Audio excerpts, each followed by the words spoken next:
Hello students, इस class में हम लोग पढ़ेंगे वैद्युत द्विध्रुव की अच्छी स्थिति में वैद्युत क्षेत्र की तीव्रता। ठीक है, चलिए। फिजिक्स में हमें क्या होता कि कोई भी हेडिंग जब पढ़ते हैं, कोई भी आर्टिकल हम लोग पढ़ते हैं तो उस आर्टिकल को सॉल्व करना बहुत ही आसान होता है। बस हमें कुछ चीज़ों का कुछ बातों का ध्यान रखना होता है।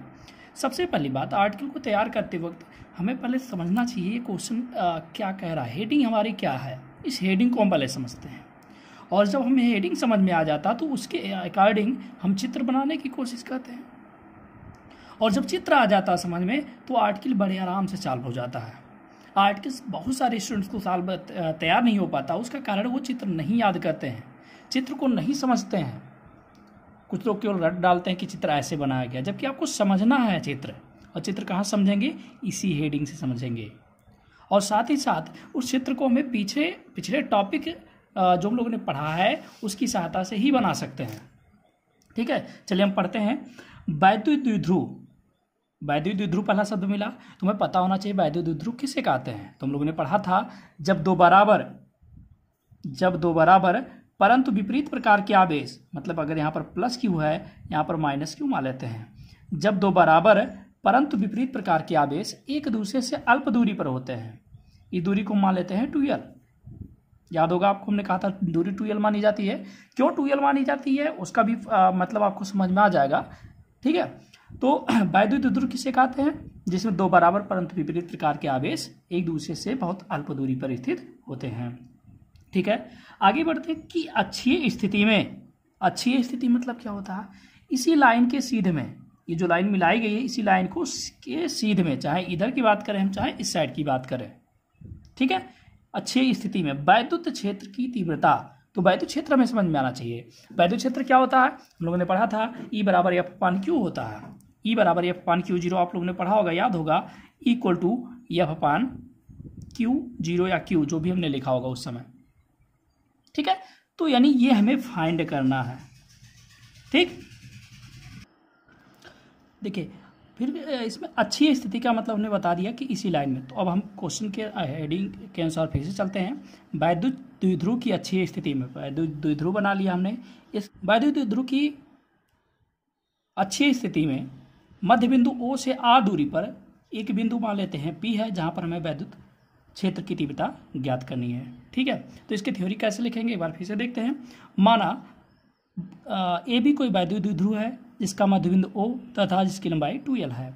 माना वैद्युत द्विध्रुव के मध्य बिंदु O से R दूरी पर उसकी अच्छी स्थिति में एक बिंदु P है, जहां पर हमें वैद्युत क्षेत्र की तीव्रता ज्ञात करनी है। ठीक है, बहुत ही सिंपली सॉल्व करेंगे इसको हम। इसमें हम कहेंगे कि A पर स्थित आवेश, A पर स्थित कौन सा आवेश है? प्लस Q के कारण P पर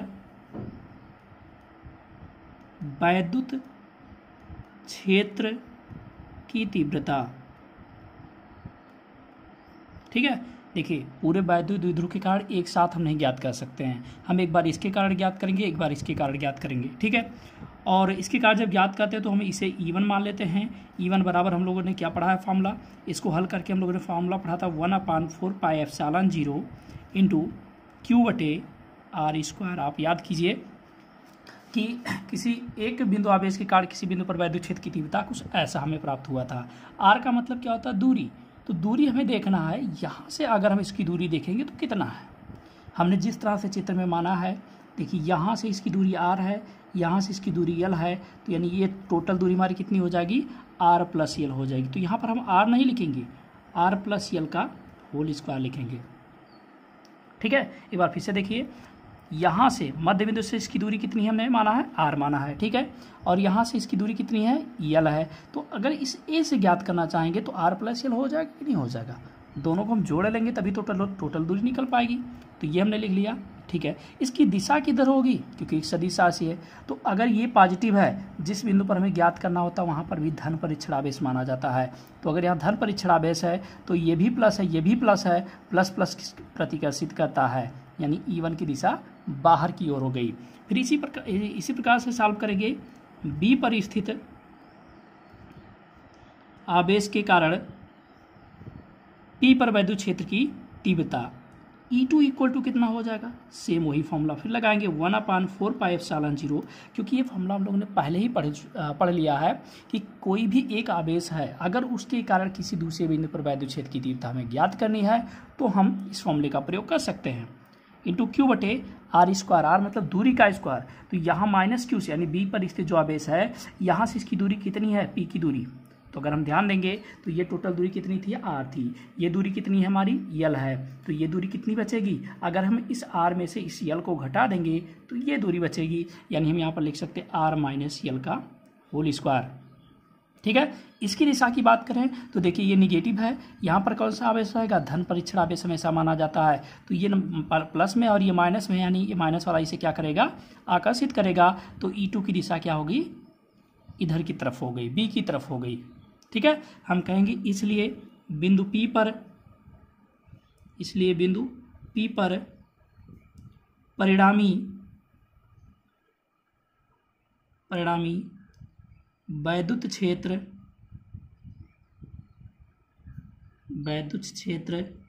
की तीव्रता E इक्वल टू क्या होगा, देखिए हम लोगों ने एक चीज़ पढ़ा था सुपरपोजिशन थ्योरम, यानी कि अध्यारोपण का सिद्धांत हम लोग ने पढ़ा था कि अगर कई सारे आवेश है तो उनके कारण बल कितना लगता है, तो हमने ये भी बताया था, आपको एक फॉर्मूला भी लिखा था और हमने कहा था इसको फॉर्मूला नहीं भी याद रखेंगे तब भी कोई दिक्कत नहीं, वही काम मैं यहाँ पर फॉलो करने जा रहा हूँ।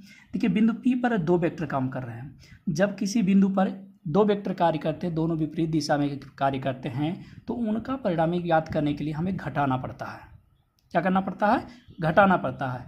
अगर वेक्टर विपरीत है, वेक्टर विपरीत अगर होते हैं, इसको हमेशा के लिए याद रखिए, तो क्या करेंगे, घटाना पड़ेगा, और एक ही दिशा में अगर होंगे तो एक ही दिशा में वेक्टर अगर है तो क्या करेंगे, जोड़ लेते हैं, ये हमेशा के लिए याद रखिए आप।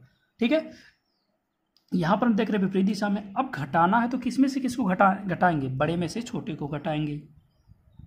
अब हम सोचेंगे हमारा E1 बड़ा है कि E2 बड़ा है, बिल्कुल आ जाइए इस पर, देखिए इसे हम समीकरण 1 मान लेते हैं, इसे हम समीकरण 2 मान लेते हैं। देखिए यहाँ पर 1/4πε0 इंटू क्यू दोनों में कॉमन है, यहाँ पर r प्लस यल, यहाँ पर r माइनस यल है, r प्लस यल ज़्यादा कि कम है, बताइए जरा आप लोग, तो आप लोग जान रहे होंगे r प्लस यल यानी r पे कुछ जोड़ा गया है तो ये ज़्यादा है, और ये r में से कुछ घटाया गया, इसका मतलब ये कम है, ये बटे में लिखा हुआ है, तो अगर ये ज़्यादा है तो E1 कम है, और यहाँ पर ये कम है तो ये E2 ज़्यादा है, तो कौन सा बड़ा हुआ, E2 बड़ा हुआ, E2 में से हम क्या करेंगे, E1 को घटा लेंगे। बात समझ रहे हैं, एक बार फिर से मैं बता दे रहा हूँ आपको किस में से किसको घटाना है। हम देख रहे हैं यहाँ पर कि E1 और E2 में से कौन बड़ा है, E1 की बात करें तो बटे में r प्लस यल लिखा है, E2 की बात करें r माइनस यल लिखा हुआ है, ये r प्लस यल बड़ा है, जब बटे में कोई चीज़ बड़ा होता है तो इसका मतलब ये मान हमारा छोटा आएगा। ठीक है, आप लोगों ने व्युत्क्रमानुपाती का नियम पढ़ा है। ठीक है, अब यहाँ पर E2 का मान रखिए 1/4πε0 इंटू क्यू बटे r माइनस यल का होल स्क्वायर, माइनस E1 का मान रखिए 1/4πε0 इंटू क्यू बटे r प्लस यल का होल स्क्वायर।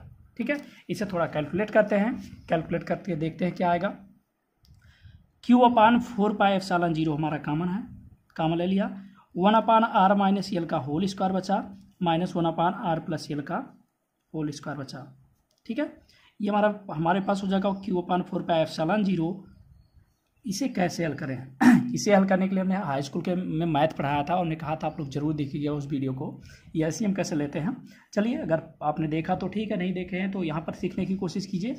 इन दोनों का LCM क्या होगा, तो r माइनस यल का whole square into r plus यल का होल स्क्वायर।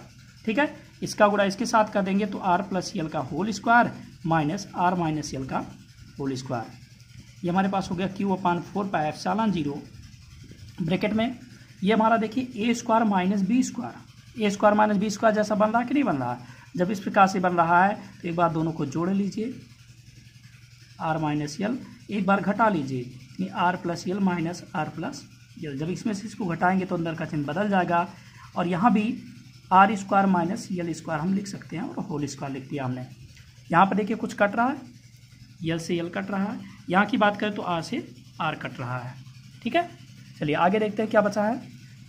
हमारे पास बचा है 4 पाई एप्सिलॉन 0 ये 2r गुणे यहाँ पर कितना बचा 2l बटे r स्क्वायर माइनस यल स्क्वायर का होल स्क्वायर। ठीक है, चलिए यहाँ पर देखते हैं क्या होगा। इक्वल टू हो जाएगा q/4 pi epsilon 0 into 4rl बटे r स्क्वायर माइनस यल स्क्वायर का होल स्क्वायर। अब यहाँ पर एक बात हम सोचेंगे कि अगर यल जो है r की अपेक्षा छोटा है, जो ये दूरी है r काफ़ी ज़्यादा है और यल बहुत छोटा होता है, क्योंकि पहले से बताया गया अल्प दूरी होती है, तो यल स्क्वायर और भी छोटा हो जाएगा r स्क्वायर की अपेक्षा। इसलिए यल स्क्वायर को छोड़ने पर जब भी हम किसी भी संख्या का छोटी संख्या का वर्ग करते तो और छोटा हो जाता है। जैसे आप करके देख लीजिए, 0.5 का वर्ग करेंगे तो 0.25 आएगा, तो ये और छोटा हो जाएगा। तो इसे हम नेगलेक्ट कर सकते हैं, यहाँ पर छोड़ देते हैं।